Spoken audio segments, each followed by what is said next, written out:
enlarged seat spacing, wide aisle between the rows, state-of-the-art climate control and lighting, anti-aerophobic interior design, enlarged luggage rack, and multimedia package. This is how an MC-21 passenger aircraft looks, and specialists assess the composite materials, which constitute about 40% of the new liner and the most perfect wing in its class. What technologies are used to create the new plane? How many companies cooperate to assemble the MC-21? Why is it called the plane of the 21st century?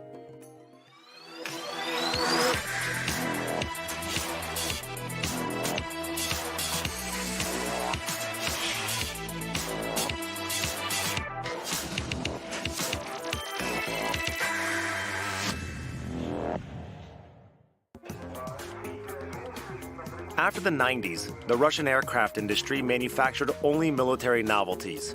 Out of civil aircrafts, only the Sukhoi Superjet 100 is in mass production. About 100 of these airliners have been released.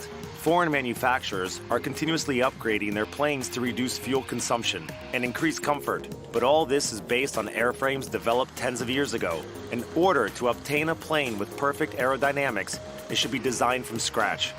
This is the only way to improve one of the main parameters of civil aviation, fuel efficiency.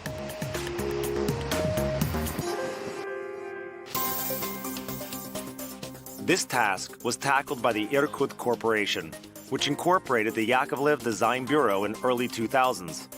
The team has experience in designing successful passenger jets Yak-40 and Yak-42. These aircrafts were competitive on the global scale and were supplied to many countries. A full-scale development of the new plane named MC-21 started in 2008, supported by the Russian Ministry of Industry and Trade. In order to win its share in the market dominated by Boeing and Airbus, Irkut designers relied on technical superiority.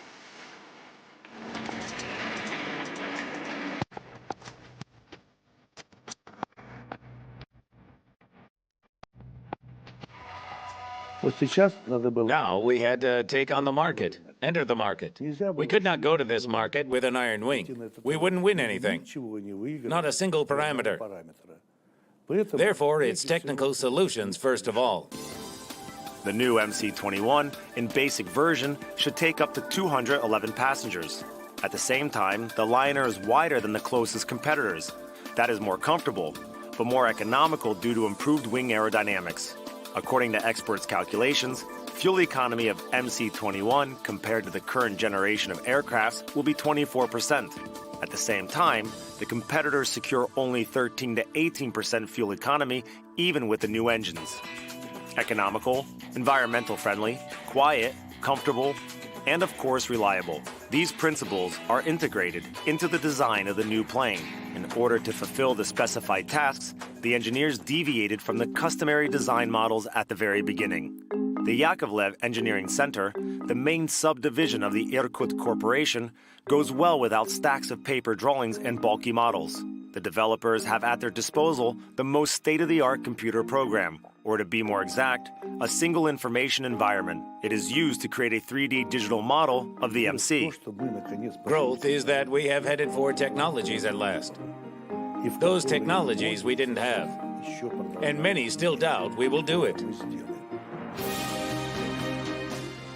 The specialists can make their comments and corrections even online. At the same time, the system has maximum protection. The rate of information exchange has increased, and time delays due to documentation completeness checks and release for production have been reduced. The plant process engineers begin working at a stage when part of the documents has been released, and part of it hasn't. All information is transmitted via high-speed channels from Moscow directly to the plant in Irkutsk. This is a canopy framework. That is, it's the front part of the plane where, here, windows are inserted, where the pilots sit. So it's the front part. The initial blank weighed around 800 kilograms? Yes, yes. And the result? Well, about 20 to 25. Apart from new machinery and tools, the most state-of-the-art quality control methods are used for the production of the 21st century plane. What is interesting is that the plant didn't have to purchase new equipment for fluorescent control, although it hadn't been used in military production. Maria, as far as I understand, before when the Irkut plant did only army orders, such a control didn't exist. It appeared just recently. Yes, it appeared recently. We made Airbus parts before, but now we make parts for the MC-21. Parts are suspended to an overhead crane and lowered into a chamber where they are coated in a fluorescent compound. Then they are washed and thoroughly inspected in ultraviolet light. If there are microscopic cracks in the part, there will be no fluorescent substance left in it.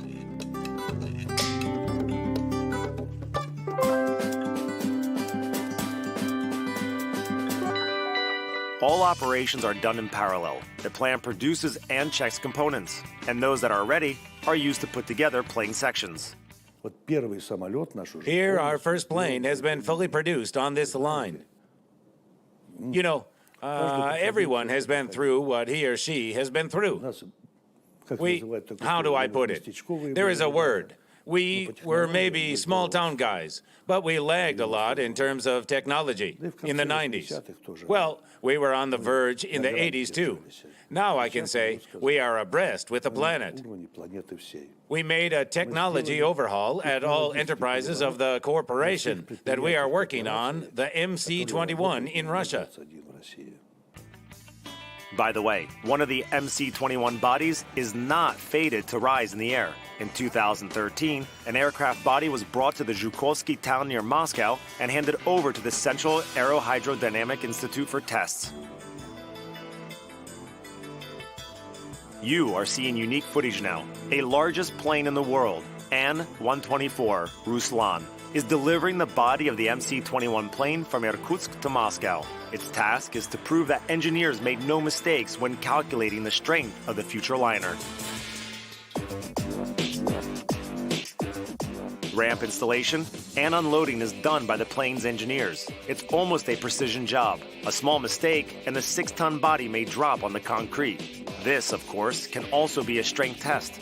But still, the test had better be trusted to professionals, the Tsagi engineers.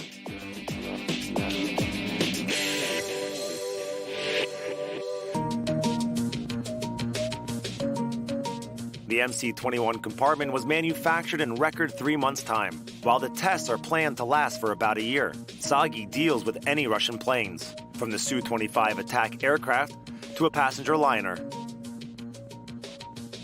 The MC-21 body has to prove that it can withstand the severest stresses.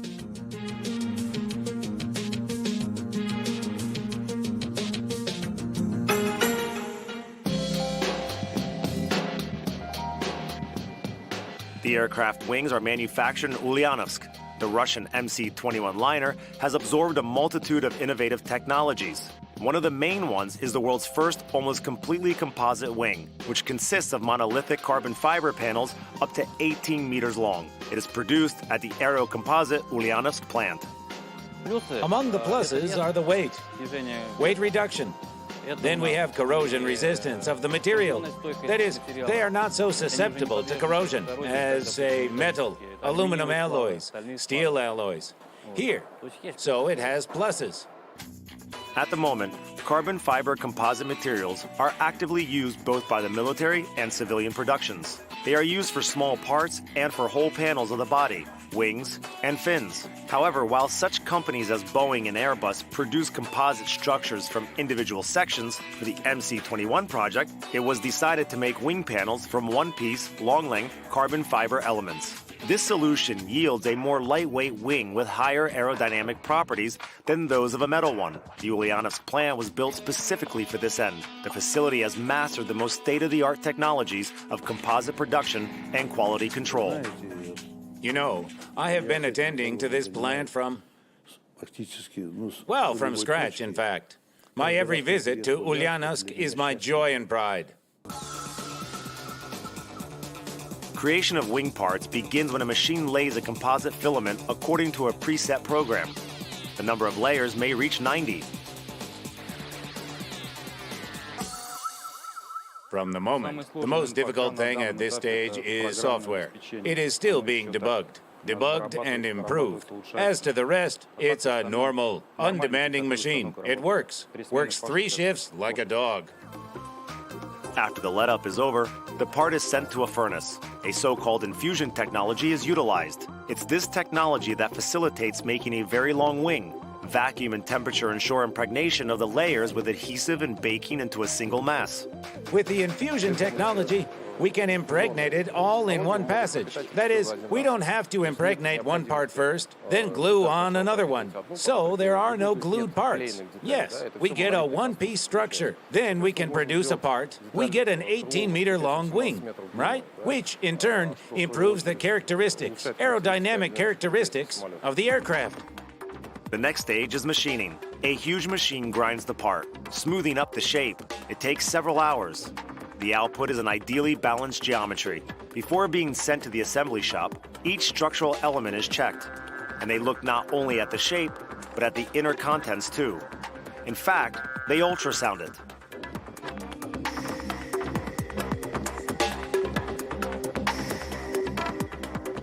U.S. tests allow us to determine where we have some inaccuracies. Yes, and what faults we have in our product.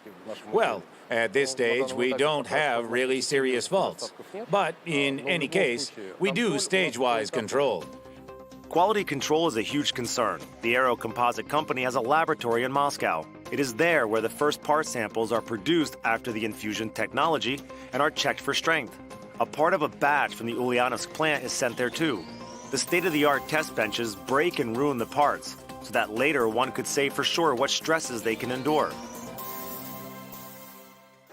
This shop at the Ulyanovsk plant assembles the plane wings from composite and metal components. More exactly, 2 individual panels, a separate station for each one.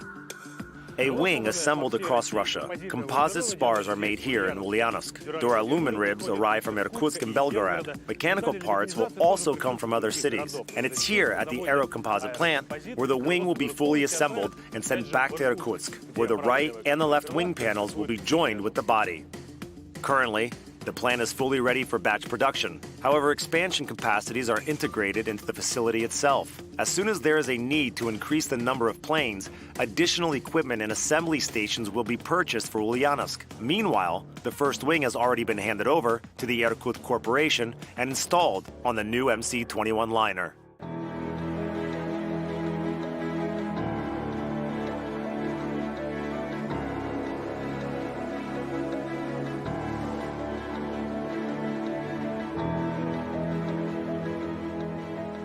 Here, the shape of the future plane can already be seen. 2 sections have been assembled. Soon the third one will arrive, and the wing will be attached to it. So the first half of the body will be ready. The second one is being assembled separately, after which both halves will be taken to the final assembly shop, where the plane will finally be assembled in full. A separate assembly station has been made for each body section. Here, for example, the central part is being prepared. The wing panels are attached to it. Assembly precision is the main parameter. The tolerances are minimal. 6-meter-long components are aligned and joined with micron-sized positioning.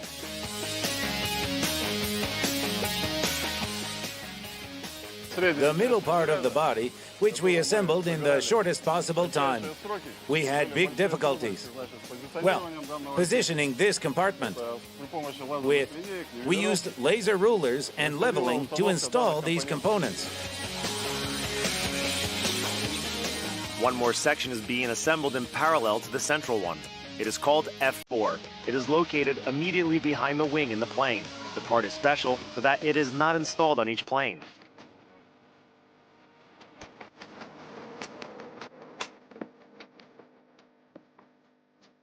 This section is optional on a plane. If it is present, we get an MC-21-300. That is a longer version. If it is not present, then it's a 21-200. But the first plane version will be specifically elongated. Now this section is being prepared for mounting.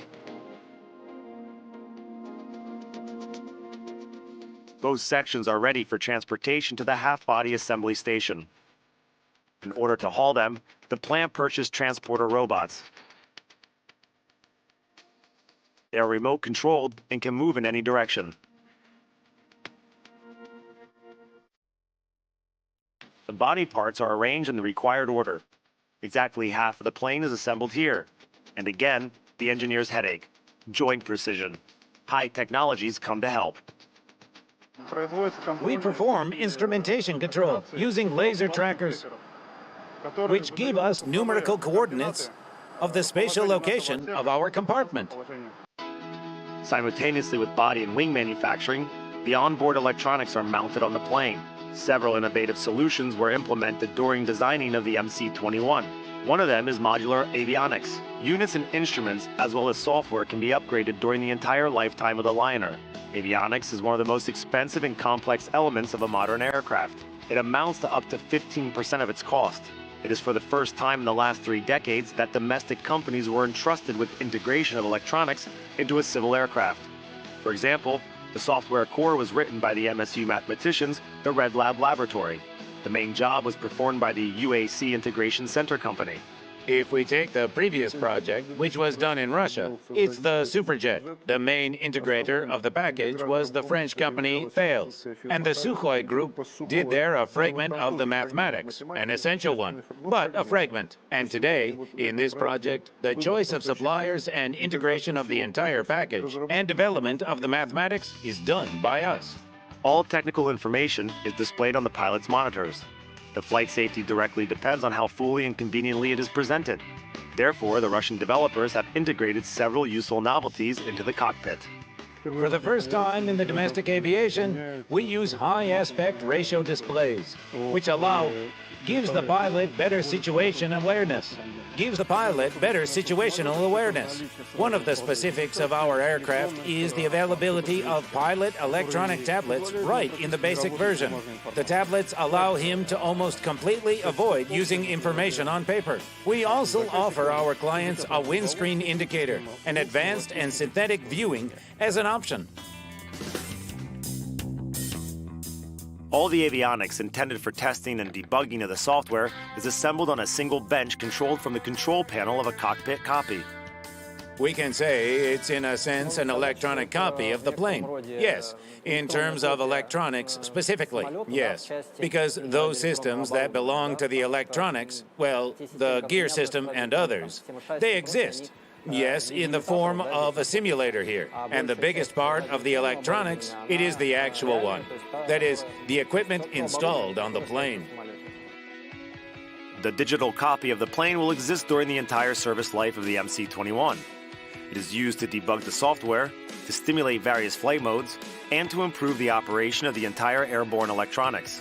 Numerous checks, simulations, tests, and improvements guarantee fail-safe system operation, pilot convenience, and of course the safety of the new liner.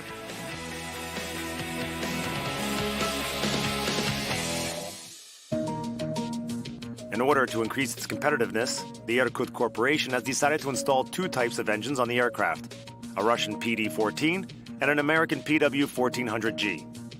The choice of the suitable motor is up to the client. The MC-21 will perform its first flight with the engines manufactured by the American company Pratt & Whitney already installed on the plane. At the moment, it is one of the most advanced aircraft engines in the world. In particular, it is used for Airbus A320 upgrade. The use of foreign-make motors solves 2 tasks: speeds up the start of the test and increases demand from foreign customers. In this context, the engine produced by a well-known Western company is regarded as an entry ticket to new markets. Besides that, the PW-1400G facilitates testing of the new Russian engine PD-14 on a plane which will already have been run on a foreign-make motor. In parallel, a Russian power unit for the MC-21 is being worked on in the city of Perm. An absolutely new PD-14 has been designed. The city's 2 facilities are working on it: the Perm engine plant, where batch production has been established, and the Aircraft Engines Company, the developer. It is the first engine in its power class created in Russia since the breakup of the USSR. Thanks to the MC project, the Perm factories are coming alive again. The PD-14 engine is being created according to the modern paperless design technologies, which allows for reducing the creation time of such an engine and for increasing the production quality of this engine, making it more economical and more reliable. The new PD-14 has already raised the plane in the air, although not the MC-21, but a flying testbed.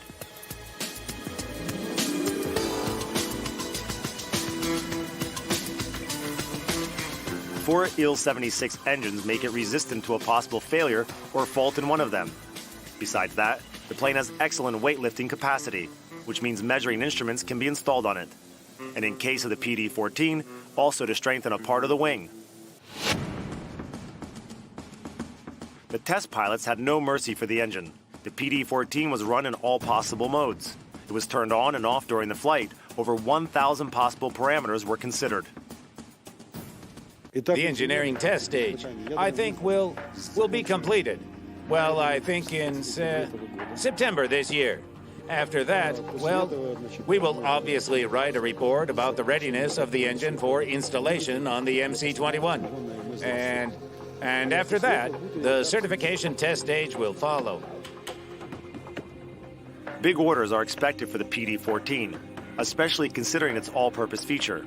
Apart from the fact that the engine was made to fit different modifications of the MC-21, it will also suit other planes. And not only planes.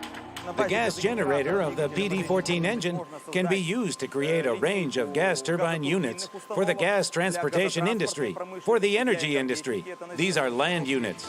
And as maybe a distant but quite realistic perspective, it's helicopter engines, marine engines, etc. The PD-14 project targets to win over 10% of the market in 7 to 18 tons power class turbofan engines. The first batch of finished engines is expected at the Irkutsk aviation plant. There, they will be installed on a fully assembled MC-21 plane.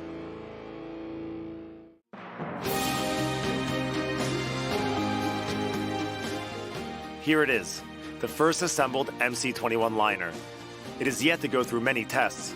The first flight is waiting ahead. However, it is a completely ready aircraft of the future already.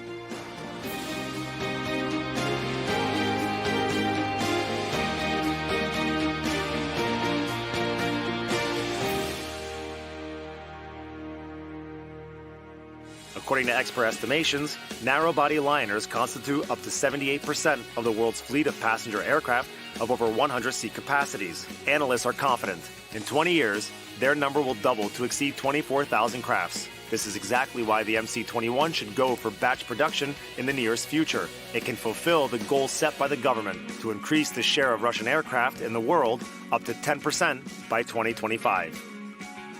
An important phase in the life of the MC-21 project, wheeling out the first liner. It is presented to the public and to the first persons of the state. In this way, the Irkut Corporation demonstrates that the work is going according to schedule.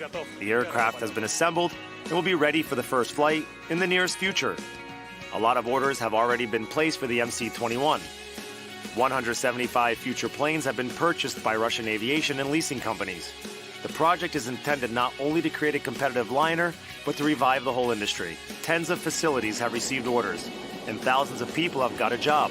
Plants purchase equipment, revive and upgrade production, and engines and designers have acquired priceless experience which will soon come useful for further developments.